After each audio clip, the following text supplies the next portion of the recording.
Hello, Lucy here. It's been a minute since I made a biotech related video on my YouTube channel, and I thought it's about time we made an update.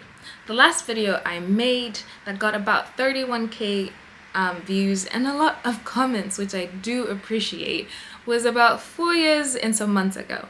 At the time, I was either an intern student or first year master's student, and currently I'm in my third year of a PhD in stem cell biology at the Graduate School of Medical Sciences here in Kumamoto.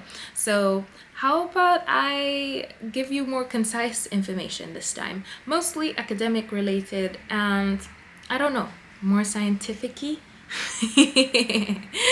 I don't know if you should trust me after I said scientific-y. Doesn't sound very scientific-y at all. No. Anyway, let's get right into the video, shall we? Real quick, I do want to mention that I've met at least 3 people here in Kumamoto telling me that they recognized me from my YouTube video and that they got here because they followed through on their dreams and the video as well. So shout out to you guys, and shout out to everyone that watched the video, commented, and shout out to you for finding this video, and I hope that you find it beneficial. So without wasting any more of your time, let's get right into it. I'm assuming, based off of the previous video, that my target audience are high school students, undergraduate students, or you just finished your bachelor's degree and you're wondering, should I go into graduate school? Well, I hope to answer all those questions or some other questions that I make up as we go. Yeah? Okay, so first and foremost, are grades important? Especially mathematics, because I do know that a lot of biologists are maybe not the best at math. But fear not, I'm not the best at math either, but I'm a third year PhD student, so if I can do it, you can do it too.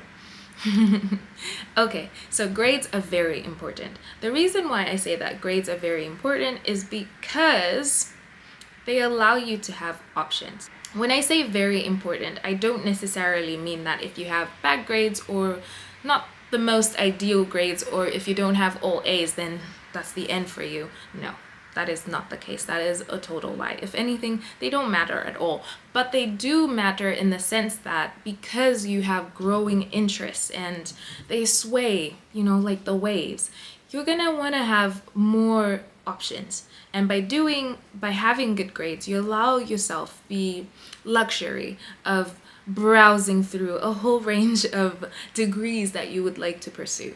And so that is the only reason why I'm saying that. Aside from that, I do encourage you to show interest, and with interest comes passion, and with passion comes learning in a hungry form that allows you to be able to do well in the subject that you're interested in. So that would be my encouragement. If you're not doing too well, don't worry, you have lots of time, trust me, a whole lifetime, so don't worry about it. For my undergraduate students, I would highly recommend that you get some research skills. What I mean by this is, if you know a lab and you're interested in that lab, go to them, talk to them, ask them for an itty bitty tiny experiment that you would like to do. That will go a long way, more than your grades actually. When you approach a supervisor and you tell them that, oh, I have worked on this before, and not like, oh, I worked on a super fancy thing like that. No, just like anything. If you show them that you've done something, and from that something, maybe you wrote a paragraph in your thesis or something like that, that is very, very important.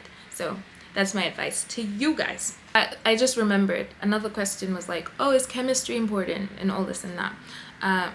So in a way, yes, it's very important to know your basic chemistry, but do not worry if you're not the best at it. It's not a matter of being the best. Well, not yet anyway.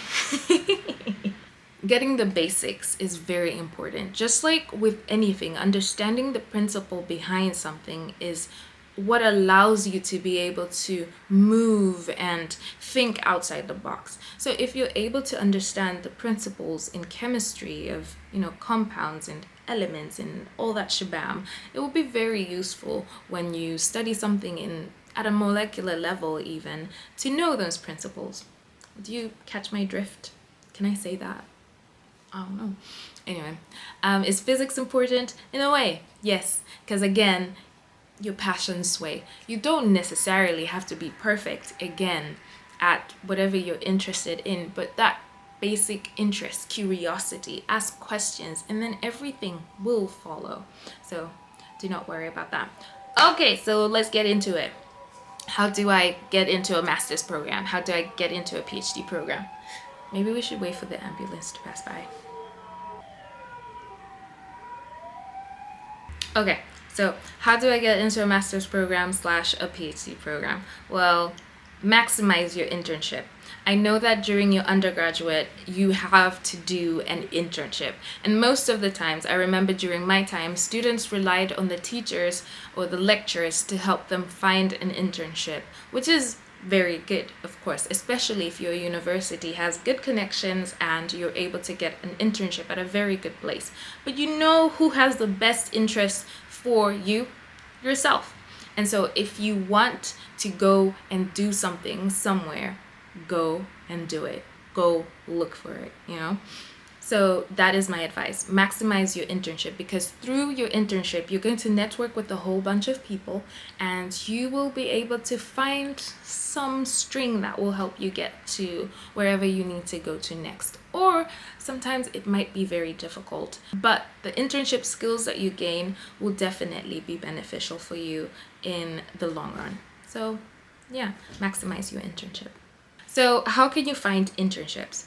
For example, as for me, I do not clearly remember, but I was interested in studying stem cells here in Japan. And so I just did a quick Google search and looked into that. These days, you can use AI to help you locate such institutes.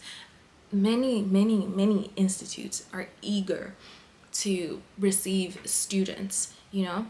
And so try your luck, you know?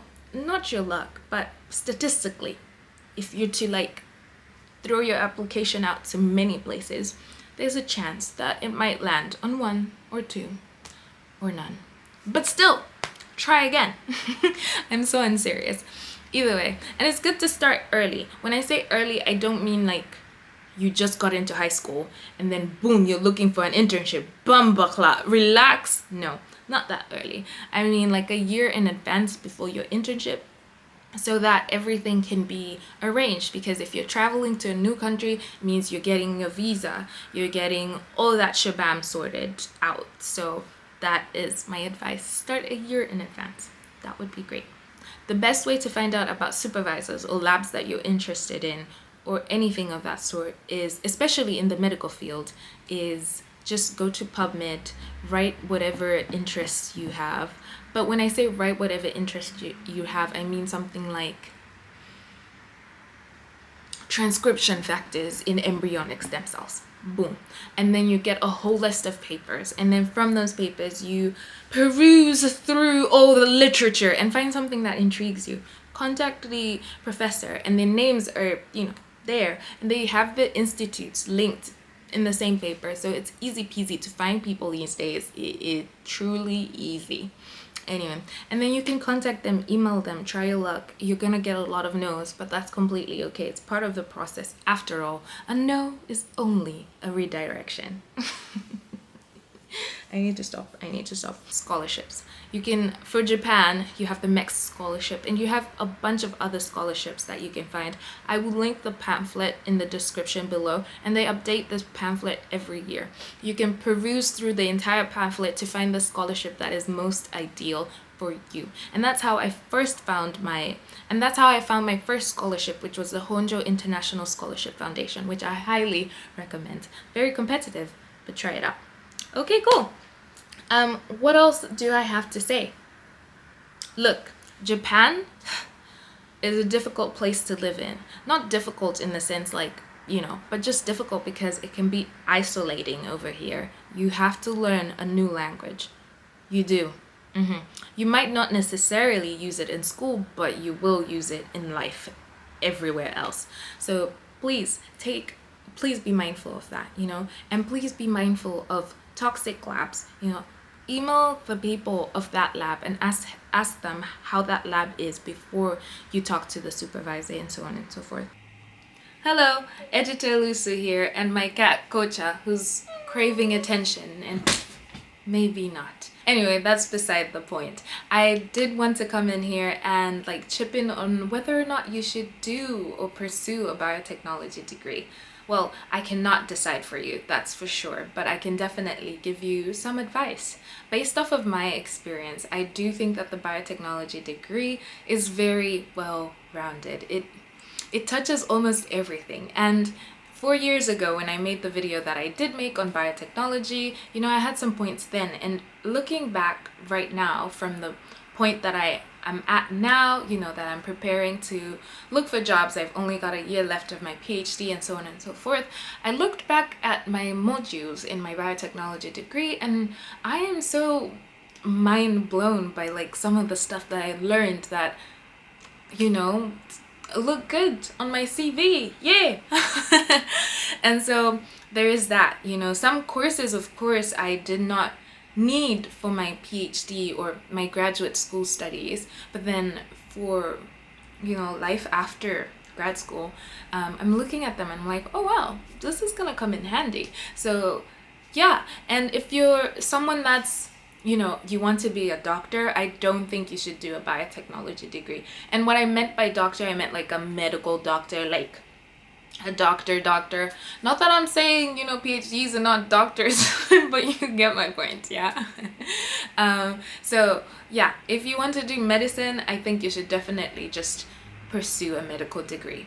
But if you're interested in the scientific field, especially in the biology field, I definitely think biotechnology is the way to go. If you're thinking, oh, but I've got biomedical sciences here, and maybe there will be some minor differences, but at the end of the day, the course is about how you learn whatever you need to learn, and then how you're able to apply what you have learned. Please do not mind my cat. So what I mean by that is essentially I did do my undergrad in biotechnology, but then I specialized into stem cell biology, which is only a minor aspect of the biotechnology degree that I did. Right? And so, for example, if you do pursue a biotechnology degree and you think, I'm interested in neuroscience, fear not, you can still go ahead and do that. And it doesn't necessarily have to be in the academic field. You can go into a neuroscience department at whatever job you're interested in and do that. Of course, the person that has a neuroscience degree will definitely like have the upper hand, but I mean, in a way, I think having a broad subject or a broad degree for your undergraduate is great. And then you can specialize in your master's and then further specialize in your PhD. And then change for your postdoc. Like, it's crazy. So don't sweat it too much, And work hard, man. Work hard. Try to aim for the dean's list. That's what I did. And just work hard, have fun. Because why else are you in school if you're not gonna put effort into it? If you're only gonna show up for 2 of the classes, then what's going on? Why are you pursuing what you're pursuing? So it is time for you to do what you have to do in front of you, and make sure to put in the passion that you need to put in, because you are never going to be the person that you are right now. So whatever it is, your hobbies, your interests, that's the same thing, Lusu. Your degree, your research project, your high school, shebang. And so this is for everything. So let's recap. I'm hoping I make sense. Do you need good grades? You only need good grades to be able to have the luxury to peruse through a library of courses. It allows for you to switch interests, whereas if you only focus on, say, biology, and you only got a good grade in biology and everything else is in the F's, then that limits your options. You catch my drift? Anyway, and if things aren't the best, for example, they're not all A's, that's completely okay. Don't sweat it. There's always the A level options, the IBs, or a foundation course that can be done at a university.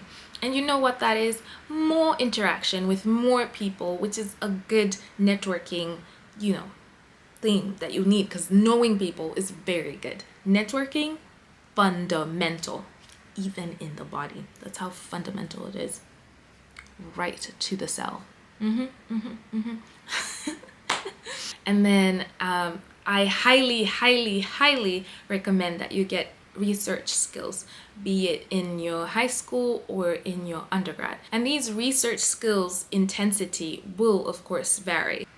So that is very important. And you don't need to have like the best papers or anything of that sort. No, no, no, no, no.